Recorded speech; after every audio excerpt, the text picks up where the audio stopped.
filannoon kun takkaa biyya tana diiga takkaa biyya tana akka haaraatti ijaara. Filannoon kun nagayaan tasgabbiidhaan geggeeffame ummanni kan ta'uuf filatee mootummaan leejitimesii haaree qabu yeroo duraati yoo as ba'e gara dimokiraasiitti ceena. Warri aangoo irra jiru hannee itti fufna yoo jedhan warri immoo aangoo barbaadu sagalee ummataatiin osoo hin ta'in girrigirrii fi boksiin irraa buufannennaan wal qabannee daaraa taanaa jechuudha. Kan hanqisuuf ijaa shanan dabre kana keessatti Itoophiyaatti filannoon kun milkaa'u Oromiyaatti yoo milkaa'edha. Oromiyaatti milkoofnan ta'an hin shakkina. The battle ground Oromiyaadha. Paartilee keenyaafis maaliif Oromiyaa ta'a isinitti fakkaate? Kooriin jijjiirama kana Oromoo waan ta'eef filannoon kun bifa nagaa qabuu fi wal hubannaa qabu yoo deeme Oromiyaa keessatti rabshaan gara biraa uumaa baay'een rakkoon miidhu hin fidu. Nu jidduutti rabshaan uumamnaan biyya rabbashnaa jechuudha. An akka kiyyatti paartileen Oromoo hogganoonni Oromoo filannoo dura walii galuu qabanii jechuudha.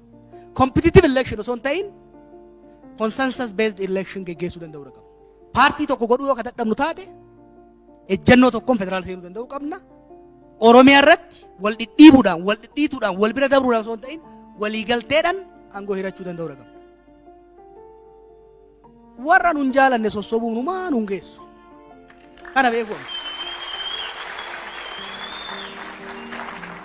Saboota ifiin bulchuu barbaadan kan kaleessa cunqurfaman kan har'a qe'ee ofii bulchuu barbaadu kan Itoophiyaa keessatti immoo haqa isaa barbaadatu kan dhufee nu saamuu barbaadu osoo hin taane isaan humni federaalistii jabaatee biyya kanatti filannoo irratti ajandaan gurguddaan lamuma.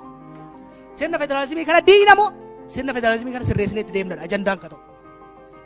Jijjiirumni guddaan biyya kanatti dhufe Amaarri Amaara'uudha. Amaarri Amaara'uu waan gaarii. Dur karakkan Itoophiyaa haguugatee dhufa jala seennaa fi waliin seennarra qolutti ta'e.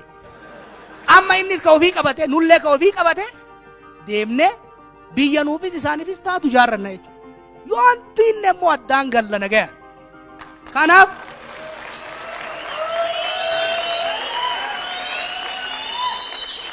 wanni nuti mootummaa deeggarruu fi morminuuf dantaa teenya qofaa jechuudha. Namni Oromoo ta'e qofaaf Oromoo waan fedhe waan balleesse naa obsanii wanni jedhu kuni obsi isaa qaba. Guutee akka dhangalaane of eeguu qaban. Our guiding principle is our national interest. Bakka amma jirrutti waa baay'ee nuu kennaa jechaan hin jirru. Waan garuu dhiiga teenyaan arganne sharafutti yoo deeman wal sharafutti seenna kana beekuu danda'u qaban.